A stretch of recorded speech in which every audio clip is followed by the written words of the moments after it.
வச்சுக்கிட்டு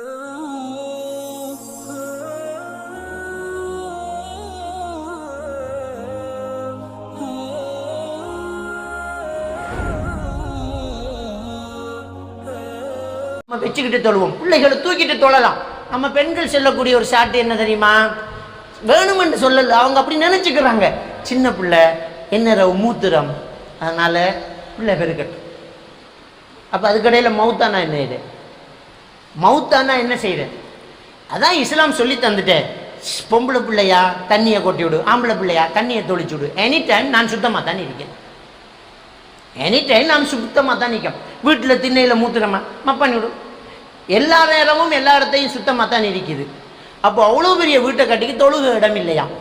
ஆனால் ஒரு சோபா செட்டு வேண்டி கொடுத்தா வைக்க இடம் வந்துடும். என்ன சொல்கிறேன்டா, கண்டிப்பாக நாங்கள் இந்த சாட்டு சொல்லி தொழுகையில் பொடுபோக்கா இருக்கக்கூடாது. தொழணும். புள்ள கணாட்டம் ஒரே தடவையில் இரட்ட பிள்ளையா, இல்லாட்டி 2.5 வயசு பிள்ளை இருக்க கூட 1 வயசு பிள்ளை வந்துட்டான், அதனால தொலையலாம். தொழலாம். ஒரு பிள்ளைய இடுப்பில் இன்னொரு பிள்ளைய தோலை வச்சுக்கிட்டு தொழலாம். ஆம்பளை தொழுது காட்டினாங்க. நபிகள் நாயகம் ஸல்லல்லாஹு அலைஹி வஸல்லம் அவர்கள் வீட்டுக்கு மகள் பேரப்பிள்ளையோட வந்துட்டா. பேரப்பிள்ளையோட கொஞ்சம் விளையாட்டிக்கிறாங்க. பாங்கு சொல்லி இக்காமத்து சொல்ற நேரம் வந்தாச்சு. அப்போ கூட பெருமானா ஸல்லல்லாஹு அலைஹி வஸல்லம் வாங்க, பொம்பளைக்கிட்ட பேர்லையே கொடுத்துக்கலாம், மகள் நான் தொழுவிக்கணும், குடிமகள் பிள்ளைய ஜைனப் அந்த பிள்ளைய கொடுக்கல. மனைவி கிட்ட கொஞ்சம் ஆயிஷா இந்த பிள்ளைய வச்சுக்கோமா, கொடுக்கல. பிள்ளைய தூக்கி தோலை வச்சுக்கிட்டே வந்து சப்புகளை சீர் செய்கிறாங்க. தோல்ல பிள்ளை இமாம், தோல்ல பிள்ளை சப்புகளை சீர் செஞ்சிட்டாங்க. நபிகள் நாயகம் ஸல்லல்லாஹு அலைஹி வஸல்லம் அவர்கள் தோல்ல பேர குழந்தைய வச்சுட்டு எங்களுக்கு தொழுவிச்சார்கள். சுஜூதுக்கு போகும்போது அந்த பிள்ளைய தூக்கி கீழே வச்சுட்டு சுஜூதை செஞ்சாங்க. அடுத்த ரக்காத்து கிளம்பும் போது பம்பா கீழே இருந்த பிள்ளைய தூக்கி தோலை வச்சு கிளம்புறாங்க. நம்முடைய அசுரத்து ஒன்று பிள்ளைய வச்சுக்க தொழுதொன்னே நிர்வாகமோட நம்ம மசூரா ஒன்று கூட்டி, மௌலவி உங்களுக்கு நாங்கள் சம்பளம் தர பிள்ளை வளர்க்குறதுக்கு இல்லை, பெரிய ஒரு டிபார்ட்மெண்ட்டே கூடிடும். நபிகள் நாயகம் ஸல்லல்லாஹு அலைஹி வஸல்லம் அவர்கள் தோலை வச்சுக்கிட்டு தொழுது காட்டினாங்க. இது பெண்களுக்கு ரொம்ப பொருத்தம். நம்ம பிள்ளைகளை வச்சுக்கிட்டு தொழணும். பிள்ளைய தோலை வச்சுக்கிட்டு தொழலாம், தொழணும். பிள்ளைய கத்த என்ன செய்கிறோம்? தொழுறோம். அதே மாதிரி பாருங்க, நபிகள் நாயகம் ஸல்லல்லாஹு அலைஹி வஸல்லம் காலத்தில் ரசூலுல்லாஹி ஸல்லல்லாஹு அலைஹி வஸல்லம் பள்ளிவாசலில் தொழுகை நடத்திட்டு இருக்கும்போது அவசரமாக சின்ன சூறா ஓதி கடந்து ருக்கு சுஜூத் செஞ்சு சலாம் கொடுத்துட்டு எழும்பி சொன்னாங்க. பிள்ளைகளுடைய அழுகை சத்தம் கேட்டது. அந்த தாய் மனசு பாடுபடாமல் இருக்கணுங்கிறதுக்கு தொழுகையை வேகமாக்கிட்டேங்கிறாங்க.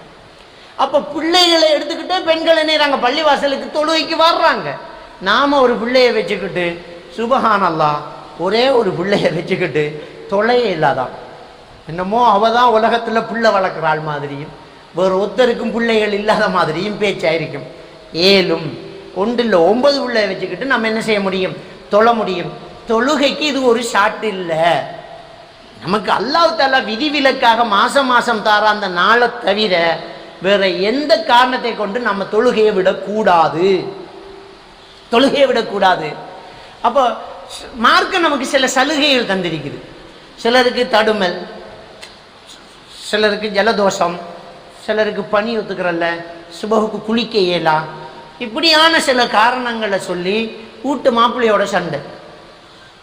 அப்படி சுபகுக்கு என்னை குளிக்க இயலா அப்படி என்று சண்டை இல்லை. ஒன்றும் குளிக்கட்டாட்டியும் பரவாயில்ல, டைம் செய்யலாம் இல்லை.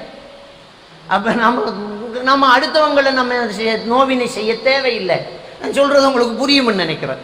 எனவே தயவு செஞ்சு இதை நாங்கள் புரிஞ்சு கொள்ளணும்.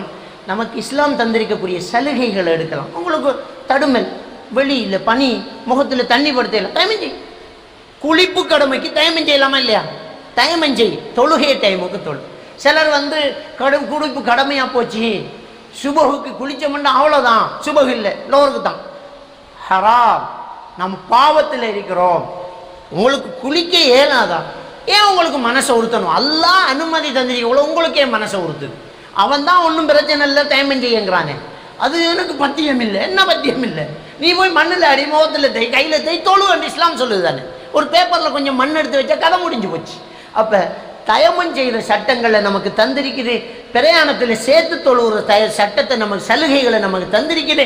இப்னு அப்பாஸ் ரலியல்லாஹு தஆலா அவங்க சொல்கிறாங்க, அல்லாஹ் இந்த அடியானுக்கு கொடுத்த சலுகைகளை எடுத்து நடப்பதை அல்லாஹ் எப்படி விரும்புகிறான் என்றால், பர்லை எடுத்து நடப்பதை விரும்புவதை போன்று விரும்புகிறான்.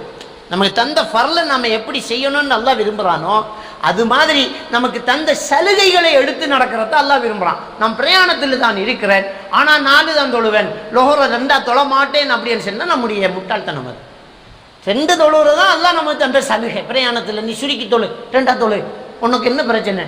எஷாவையும் லொஹரையும் அசரையும் 2 தான் தொழுகிறது. அப்போ அல்லாஹ் நமக்கு அனுமதி தந்திக்கும் போது இப்போ என்ன உனக்கு பிரச்சனை? அப்போ அல்லாஹ் நமக்கு தந்த சலுகைகளை எடுப்பான்.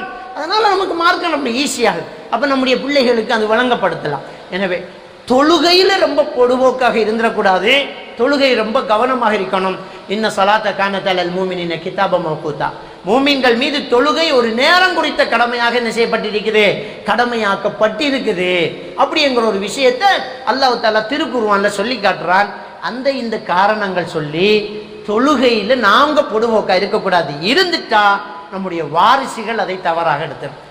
அம்மா எல்லாம் பயணத்தில் எங்களோட மாக்கையும் தொழுவுற இல்லை, நானும் இப்போ பயணத்தில் தொழுவுற சிம்பிள் விஷயமானால் நம்ம எதை பெருசுபடுத்துகிறோமோ அது பிள்ளைக்கு பெருசாக இருக்கும்.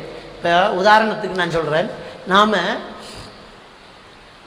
பிஸ்மி சொல்லி அறுத்ததை தான் சாப்பிடணும், தானா செத்துட்டோம்னு சொன்னால் ஹராம் அப்படின்றோம். பிள்ளைக்கு அது பெரிய பயங்கரமாக இருக்கு. இவன் நாளைக்கு சாராயம் குடித்தா பட்ஸ் உரப்பு தேவைப்படுது. சாராயம் குடித்தவனு குடிக்கிற சாராயம் கோழி பாபிக்கு தேவை, அதுக்கு ஹலால் கடை தேடி தெரியும். அவர் குடித்த சாராயத்துக்கு கோழி பொரியல் தேடி இங்கேருந்து கண்டி வரைக்கும் போவார். அது சிங்கள கடைடா, குடிச்சிருக்கிறது ஹலால் மாதிரி, அது ஹராம். கோழி ஹலால் கடையில் தேவைப்படுது. ஏன் அது அப்படின்னு சொல்லி பாருங்க. நாம் குடும்பத்தில் வளரும் போது எதை பெருசுபடுத்தினோமோ அது அவன் வெறியில் இருக்கும் போதும் பெருசாக தான் எடுக்கிறான், அவன் போதையில் இருக்கும் போதே பெருசாக தான் எடுக்கிறான். அப்போ இதை பெருசாக்கிட்டோம்னு சொன்னான், தொழுகை ஒன்றை விடுறதை பெருசாக்கிட்டோம்ண்டால், அது கூடாதுன்னுட்டோம்ண்டால் அது எவ்வளவு பெரிய ஒரு முக்கியத்துவமான ஒரு விஷயமா அந்த பிள்ளைக்கு இருக்குங்கிறத சிந்திச்சு பாருங்க. எனவே பிள்ளைகளுக்கிட்ட தொழுகை என்கிறத நீங்கள் முக்கியத்துவம் கொடுங்க. தொழுகை ஒன்றை விட்டு அதை பெருசாக பேசிக்கிட்டே இருக்கணும். பெருசு கூடாது, ஐயோ தொழலையான்னு சொல்லிக்கிட்டே இருக்கணும். மகன் தொழலை மறந்துடாதீங்க, தூங்கிடாதீங்க, தொழலைன்னு சொல்லிக்கிட்டே இருக்கணும். அப்போதான் அவனுக்கு தொழல அப்படிங்கிற ஒரு விஷயம் பாரமாக இருக்கும். தொழுகை அப்படிங்கிற ஒரு விஷயம் ரொம்ப சிம்பிளாக இருக்கும். தொழுகை சிம்பிளாக இருக்கும், தொழாதது பாரமாக இருக்கும். அப்போ நாங்கள் அந்த